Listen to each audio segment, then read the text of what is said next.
بسم اللہ الرحمن الرحیم۔ ایمان کی تباہی کے مختلف اسباب پہ بات ہو رہی تھی، جس میں ہم نے پچھلے لیکچرز میں ایمان کو تباہ کرنے والے اسباب میں سب سے پہلا جو سبب ہے یعنی کفر، اس پہ بات کی،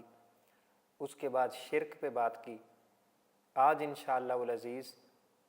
ہم نفاق کے بارے میں بات کریں گے کہ نفاق، جسے ہم منافقت بھی کہتے ہیں، یہ کس طرح ہمارے ایمان کو تباہ کرنے کا سبب بنتا ہے۔ قرآن و حدیث کا مطالعہ کریں تو یہ بات سمجھ آتی ہے کہ نفاق ایک ایسا مرض ہے، ایک ایسی بیماری ہے، ایک ایسی وبا ہے جو کفر سے بھی زیادہ خطرناک ہے۔ اس کی شدت کا، اس کی ہولناکی کا اندازہ اس بات سے لگایا جا سکتا ہے کہ منافقین کے لیے دنیا اور آخرت دونوں میں ذلت اور رسوائی ہے، اور پھر کفار کو جو آخرت میں جو عذاب دیا جائے گا وہ اتنا شدید نہیں ہوگا جتنا شدید عذاب منافقین کو دیا جائے گا۔ یعنی منافقین کے عذاب کی شدت کفار کے عذاب سے بھی زیادہ ہوگی۔ نبی اکرم صلی اللہ علیہ وسلم کے دور میں جس طرح منافقین موجود تھے، ہر دور میں اسی طرح منافقین موجود رہتے ہیں۔ البتہ اس میں فرق یہ ہے کہ اللہ رب العزت نے وحی کے ذریعے آپ صلی اللہ علیہ وسلم کو منافقین کی خبر دے دی تھی، لیکن ہمارے پاس ایسا کوئی ذریعہ نہیں ہے کہ جس سے ہم منافق اعتقادی کا پتہ چلا سکیں اور اس پر منافق ہونے کا حکم لگا سکیں۔ قرآن و حدیث کے مطالعہ سے پتہ چلتا ہے کہ نفاق کی دو قسمیں ہیں۔ پہلی قسم جسے ہم نفاق اکبر کہتے ہیں، یعنی بڑا نفاق، اور دوسری قسم جسے نفاق اصغر کہا جاتا ہے، یعنی چھوٹا نفاق۔ نفاق اکبر کو نفاق اعتقادی بھی کہا جاتا ہے، یعنی یہ عقیدے کے اندر خرابی ہوتی ہے، اس سے عقیدہ خراب ہو جاتا ہے۔ اور نفاق عملی سے مراد یہ ہے کہ انسان کا عقیدہ تو ٹھیک ہو لیکن اس کے اندر منافقین والی صفات پائی جائیں، اس میں منافقین کی علامات پائی جائیں۔ اب پہلے ہم نفاق اعتقادی پہ بات کرتے ہیں، اس کے بعد نفاق عملی پہ بات کریں گے۔ تو نفاق اعتقادی سے مراد یہ ہے کہ کوئی انسان زبان سے تو اسلام کا اقرار کرے لیکن وہ دل سے اسلام کا انکار کرے، وہ دل سے اسلام کو قبول نہ کرے، وہ اسلام کی عظمت کا قائل نہ ہو، اسلام کو سچا دین نہ سمجھے،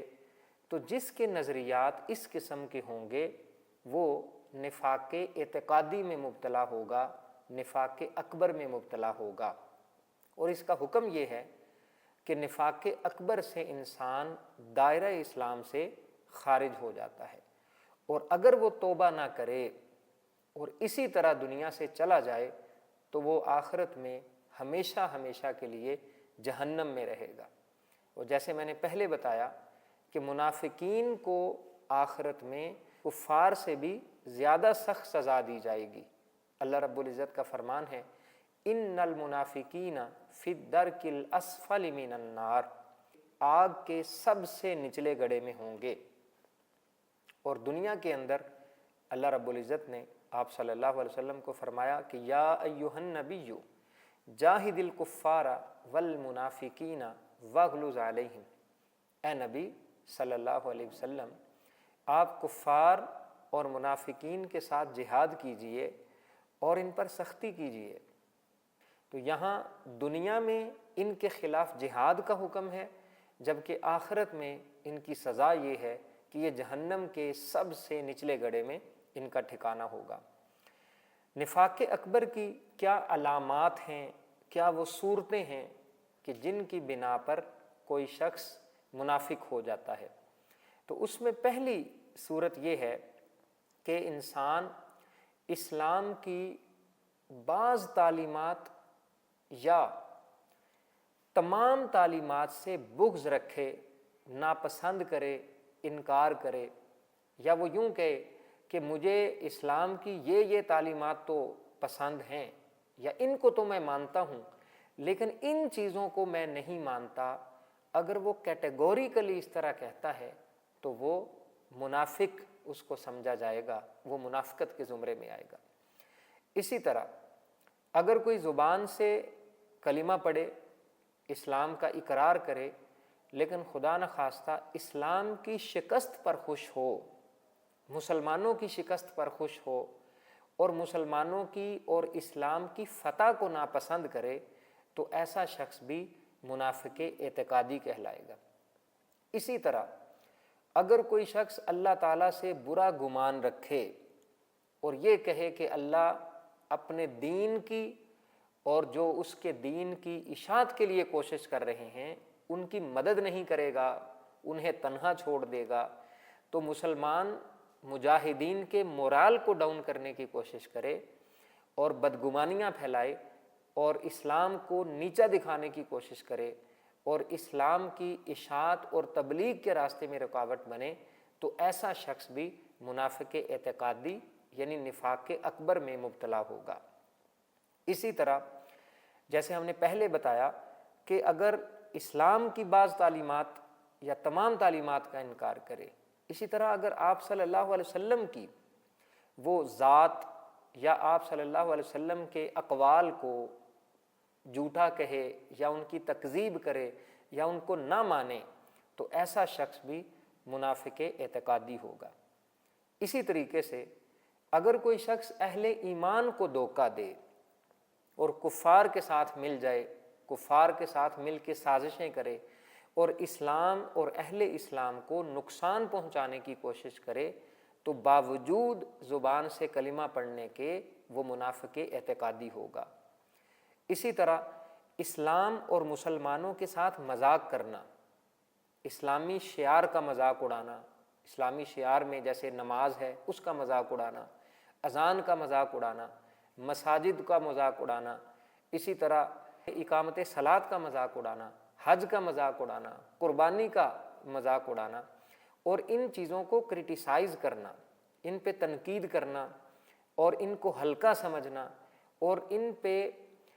الٹے کمنٹس کرنا، تو اس طرح کی جو ایکٹیویٹیز ہیں وہ بھی انسان کو نفاق اکبر میں مبتلا کر دیتی ہیں۔ تو یہ کچھ صورتیں میں نے آپ کے سامنے رکھیں کہ جو شخص ان صورتوں میں مبتلا ہوگا، ان میں سے ایک یا زیادہ وہ کام کر رہا ہوگا تو وہ نفاق اکبر میں آئے گا، ایسا شخص منافق اعتقادی کہلائے گا، اور وہ باوجود اس بات کے کہ زبان سے کلمہ پڑھے، شہادتین کی گواہی دے، اس کے باوجود وہ دائرہ اسلام سے خارج ہو جائے گا۔ اسی طرح نفاق کی جو دوسری قسم ہے جسے نفاق اصغر کہا جاتا ہے یا عملی نفاق کہا جاتا ہے،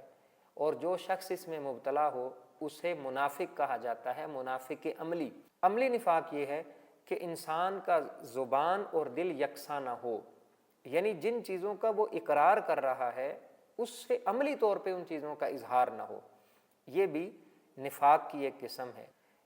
اس میں یعنی نفاق اصغر اور نفاق اکبر، نفاق عملی اور نفاق اعتقادی، ان دونوں میں فرق یہ ہے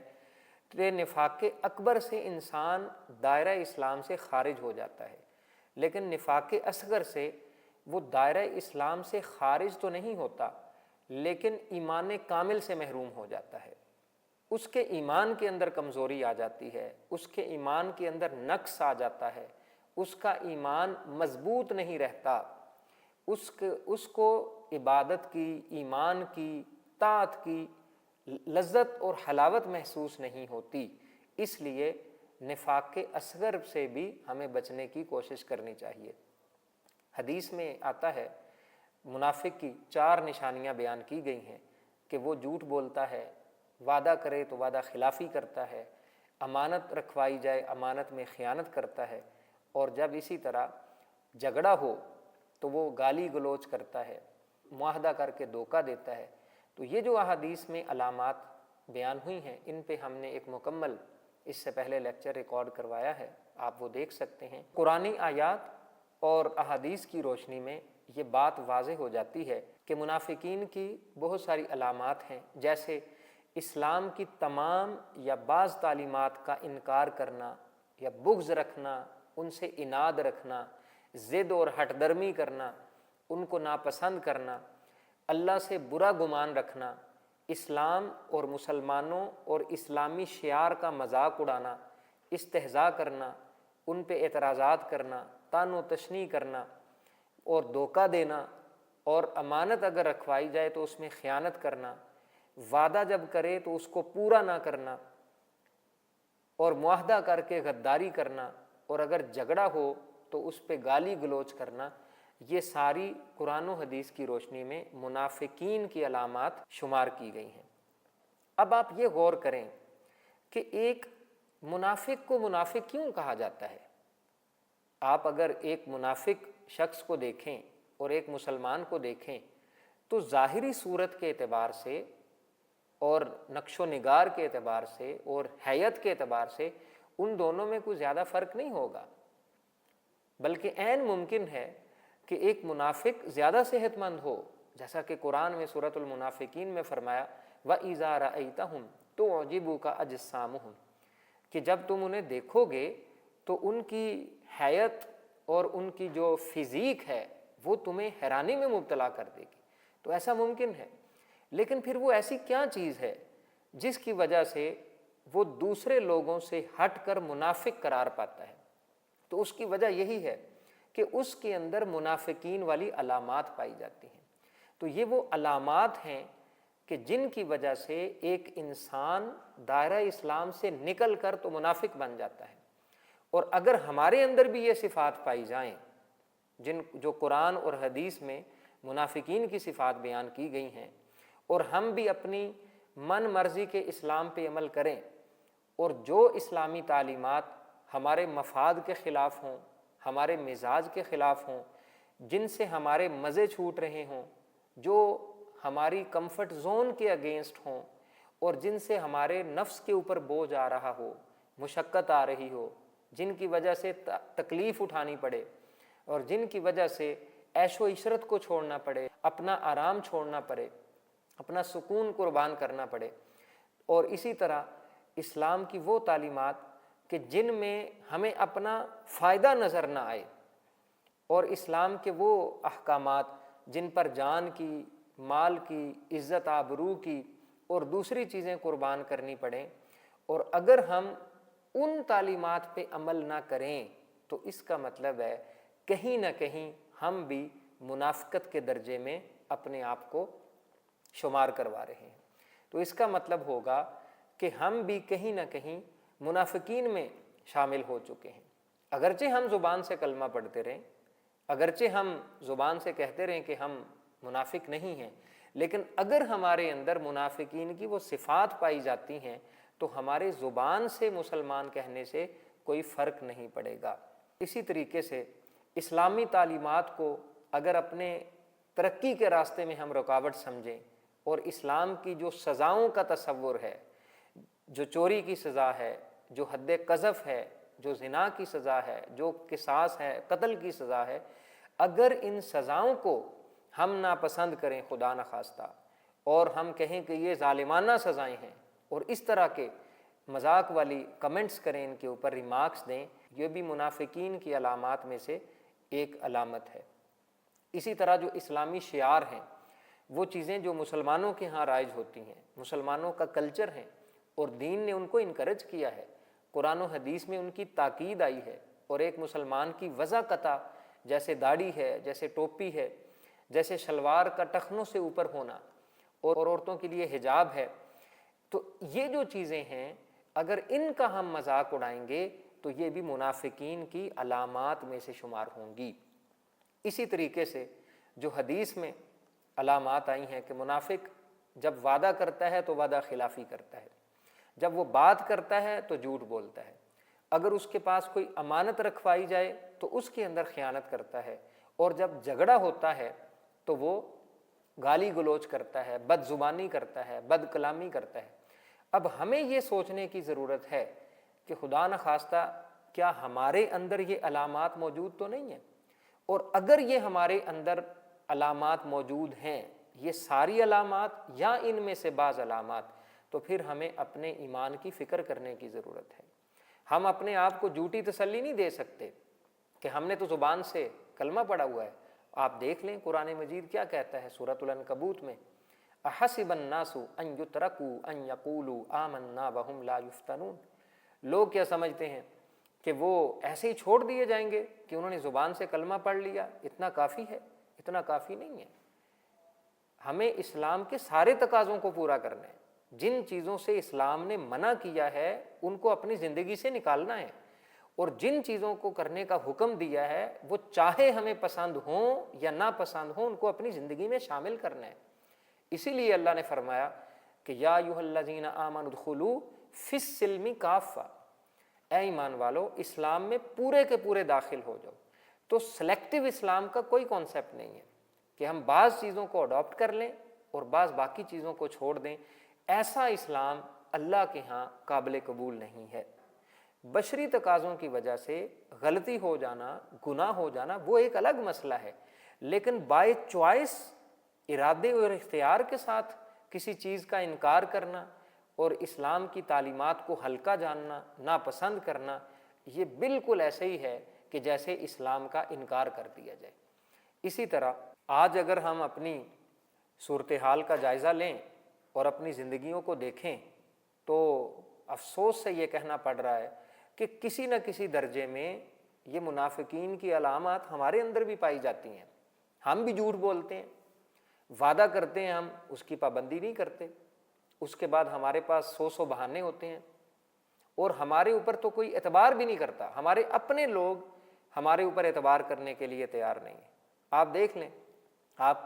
ہماری اخلاقی حالت اتنی گر چکی ہے کہ لوگ ہم کسی سے، اپنے سرکل کی بات کر رہا ہوں، کہ ہم جب کسی سے قرض مانگتے ہیں تو اگلا بندہ سوچ میں پڑ جاتا ہے کہ اچھا میں اگر اس کو قرض دے دوں گا تو کیا یہ میرا قرض مجھے واپس بھی کرے گا یا نہیں کرے گا۔ یہ ہماری اخلاقی حالت ہے، ہمارے اپنے لوگوں کو ہمارے اوپر اعتبار نہیں ہے۔ آپ مارکیٹ میں جا کے دیکھ لیں، چیزوں کی کوالٹی دیکھ لیں، دوائیوں کے اندر، کھانے پینے کی جو بنیادی چیزیں ہیں، دودھ دہی کی آپ بات کر لیں، آپ گندم کی بات کر لیں، مسالہ جات کی بات کر لیں، اور جو بنیادی ضرورت کی چیزیں ہیں، گھی ہے، آئل ہے، چاول ہیں، ان کے اندر بھی ملاوٹ کی جاتی ہے۔ یہ ہماری کاروباری اخلاقیات ہیں۔ تو انفارچونیٹلی ہم نے اس چیز کو سمجھا ہی نہیں، ہم نے اس کو ریئلائز ہی نہیں کیا کہ یہ کتنا بڑا گناہ ہے، اور یہ انسان کو مسلمان کے درجے سے نکال کے منافقت کے درجے میں لے جاتا ہے، اس کو منافق بنا دیتا ہے۔ تو اگر ہمارے اندر یہ علامات پائی جاتی ہیں، اس کے باوجود ہم یہ سمجھ رہے ہیں کہ ہم پکے مسلمان ہیں، تو ہم بہت بڑی خوش فہمی کے اندر مبتلا ہیں۔ ہم خود کو تو دھوکہ دے سکتے ہیں لیکن ہم اللہ کو دھوکہ نہیں دے سکتے۔ اگر ہمارے اندر منافقین کی صفات ہوں گی اور ہم اس خوش فہمی میں مبتلا رہیں کہ ہم تو پکے مسلمان ہیں، ہمارے پاس اس بات کی کوئی گارنٹی نہیں ہے کہ ہم ان صفات کے باوجود منافق نہیں ہوں گے۔ تو منافقین کی ان علامات کو سامنے رکھتے ہوئے ہمیں اپنی ذات کا، اپنے رویوں کا، اپنی عادات کا، اپنے اخلاق کا جائزہ لینے کی ضرورت ہے کہ کن کن سچویشنز میں، کن کن سرکمسٹانسز میں، کن کن موقعوں کے اوپر ہم جھوٹ بول رہے ہوتے ہیں، ہم بدعہدی کر رہے ہوتے ہیں، ہم غلط بیانی سے کام لے رہے ہوتے ہیں، وعدہ خلافی کر رہے ہوتے ہیں۔ تو جب ہم ان باتوں کو، ان علامات کو اپنی ذات کے اندر تلاش کریں گے اور یوں سوچنا شروع کر دیں گے اور اپنی ذات کا سیلف آڈٹ کرنا شروع کر دیں گے، تو پھر ہمیں پتہ چلے گا کہ ہم تو ان بہت ساری بیماریوں میں مبتلا ہیں۔ لیکن اگر ایسے ہی خوش فہمی میں ساری زندگی بسر کر دیں گے تو خدا نخواستہ کہیں ایسا نہ ہو کہ ہم بھی اس وبال کا اور اس عذاب کا شکار ہو جائیں جس کا شکار آخرت کے اندر منافقین ہوں گے۔ اللہ رب العزت سے دعا ہے کہ ہمیں منافقین کی علامات کو جاننے اور پھر ان سے بچنے کی توفیق عطا فرمائے۔ وما علیہ الا البلاغ۔